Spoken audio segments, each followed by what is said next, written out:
नमस्ते, मैं हूं किशोर अजवाणी। समझने वाली बात में आज हम समझने की कोशिश करेंगे कि सरकार ने गायों की आबादी बढ़ाने के लिए क्या प्लान बनाया है। चुनाव आयोग मतदान का नया तरीका क्यों लागू करना चाहता है जिससे नतीजे आने में 3 घंटे की देरी हो सकती है, और सरकार देश के हर नागरिक के लिए मतदान को अनिवार्य क्यों बनाना चाहती है।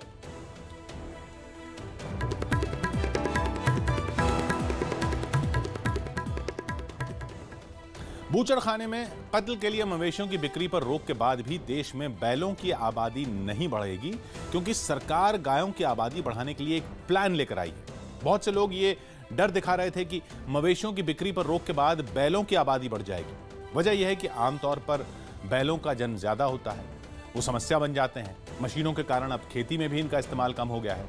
दूसरी तरफ गायों के कम होने से दूध का उत्पादन भी कम हो जाता है।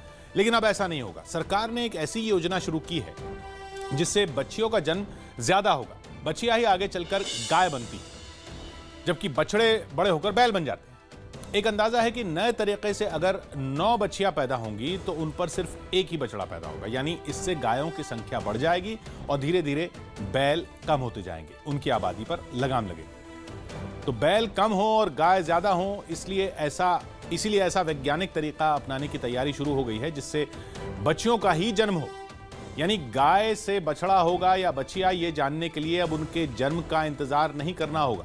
समझने वाली बात यह है कि ये कैसे होगा। असल में पहले जन्म होने के बाद ही पता चलता था कि बछिया हुआ है या बछड़ा। इस वजह से देश में बैलों की संख्या बढ़ रही थी। कृषि मंत्रालय का मुताबिक देश में गाय हो, बैल हो या बाकी मवेशी हो, उनकी कुल आबादी करीब 3 करोड़ है।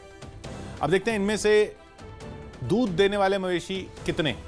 इनकी संख्या सिर्फ 85 लाख ही है, जबकि बैल, सांड और ऐसे बाकी मवेशियों को मिला लें तो उनकी आबादी 84 लाख है, यानी वो मवेशी जो दूध नहीं देते, जिनका अब कोई खास इस्तेमाल या फायदा भी नहीं है। ऐसे मवेशी एक तरह से बोझ हैं और आगे चलकर खेती और ट्रैफिक दोनों के लिए समस्या बन जाते हैं। इसीलिए दुनिया के तमाम देशों में अब वैज्ञानिक तरीके से बच्चियों का जन्म कराया जाता है, जैसे अमेरिका, कनाडा, यूरोप के देश, मेक्सिको, ब्राजील, चीन और ऑस्ट्रेलिया। ये सब देश हैं जहां पर गायों का जन्म करवाया जाता है, जहां नए तरीके से देशों में गायों की आबादी बढ़ गई है।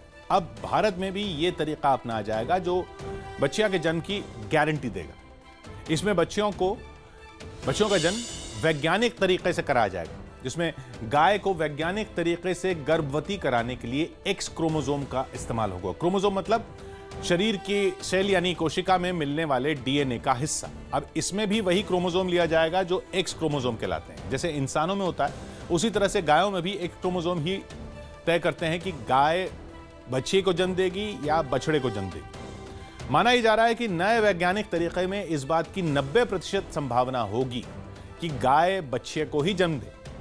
यह ज्यादा महंगा भी नहीं है। इस तरीके से गायों को एक बार गर्भवती करने का खर्च 1500 रुपए ही आएगा। लेकिन यह तभी सफल होगी जब किसान इस नई तकनीक को ज्यादा से ज्यादा अपनाएंगे। इसकी जरूरत भी है, क्योंकि देश में अभी सालाना 15 करोड़ टन दूध का उत्पादन हो रहा है, लेकिन 2021 तक 20 करोड़ टन दूध की जरूरत होगी।